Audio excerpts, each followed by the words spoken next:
Home prices in the US are headed towards a massive cliff that will result in declines not seen since 2008. We have already witnessed home prices cool off 5 to 10% in many areas around the US, but this is nothing compared to the drops that will happen as we approach spring 2023. The leading indicators of homebuyer demand in America have plummeted over the past few weeks. For example, the National Association of Realtors, one of the top organizations for collecting data related to the housing market, has just published a report that suggests existing home sales in America have fallen to 4.71 million. This is a 23% decline year over year and a number we have not seen since the Great Recession. In fact, forward-looking indicators like mortgage applications continue to be dismal, suggesting that even more pain is ahead. Nobody realizes the true absurd nature of this slowdown. One way to visualize it is by looking at data not just from this decade, but backing out and looking at things from a much wider lens. If we take a look at Yardeni Research, they have a chart tracking the new purchase index, which essentially looks at mortgage applications using solid sources like the Mortgage Bankers of America. Long story short, this chart reveals the plummet that has been happening over the past few months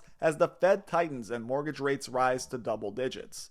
As of October 28th, the index is down to levels we saw in 2009. Now, if history's any tell, this means that for the next few months, we should see prices continue to plummet around the country, with demand falling to historic lows based on previous correlations with these mortgage application numbers. Right now, most of the declines are happening on the West Coast in markets that were generally extremely overheated. However, you're now seeing this slowly spread throughout the East Coast as well and the Midwest as more and more buyers become aware of the deflationary loop. Remember, the same mechanisms that push prices forward are now working in reverse. If the consumers begin to realize that by simply waiting they can save 20, 30, or even 40% off current prices, then market psychology, which is a self-feeding loop, will accelerate the eventual panic. But on top of these facts, we have something else going on to add to this massive selling pressure. You see, throughout history, even during large housing crashes, rental demand has remained relatively steady. According to the Federal Reserve, since World War II, rents in the United States have done nothing but go up. Outside of 1 month in June 2010, when they declined 0.002% year over year, rents have been basically undefeated. For nearly 77 years, the price of rent slowly increased every single month. This means that monthly prices have stayed strong even during recessions, wars, high rates, and high unemployment.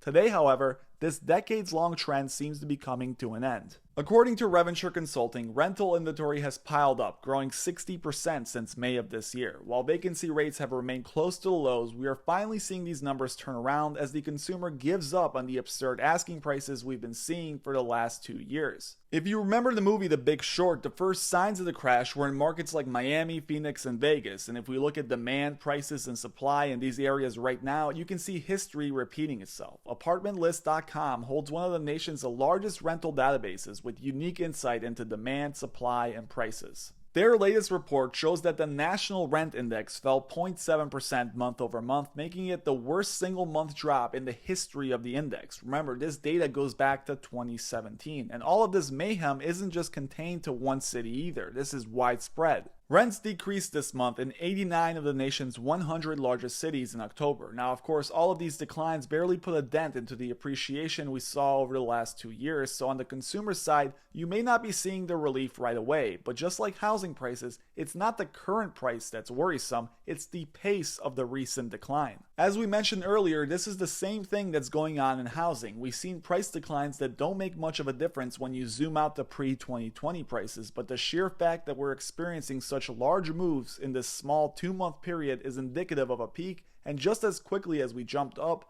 prices may soon be plummeting down. The rental market, like I mentioned earlier, has been one of the most reliable markets in the world. Very rarely do we get any kind of major disturbances to supply or demand, but just like all things post-2020, the environment has changed dramatically. Take a listen to the latest CNBC report that goes over these new developments.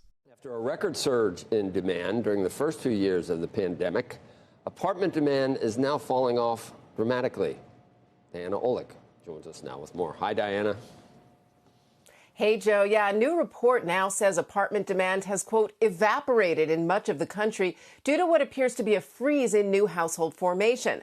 The third quarter is historically a seasonally strong leasing period, but demand actually fell this year, according to RealPage, and that's the first time it's seen a third quarter drop in the 30 years that it's been tracking apartments. Summer is usually a busy turnover time in the rental market, but move-ins generally outnumber move-outs. That did not happen this year.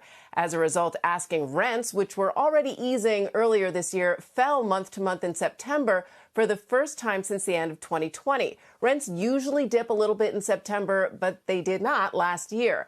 Vacancies for apartments are still very low given overall strong demand, but the rate did pop up 1 percentage point to 4.1%. Higher rents may be playing a role, but incomes and rents payments have actually improved in recent months, with incomes among new lease signers up 13% year over year. Demand also softened at all price points, so it may not actually be affordability. The chief economist at RealPage points to lower consumer confidence. Joe? So in summary, what's happening here has never really happened before. Now we are in uncharted waters. Not only are home prices beginning to dip at record pace, but to go along with that, rental demand is dropping off a cliff. This 1-2 punch of demand destruction will create a bizarre environment that simply hasn't been studied before, and predicting exactly what will happen is difficult considering we have no history to go off. Thank you guys for watching. As always, please make sure you hit that like and subscribe button if you enjoyed it, and don't forget to leave a comment below letting me know what you think is happening in your local market today.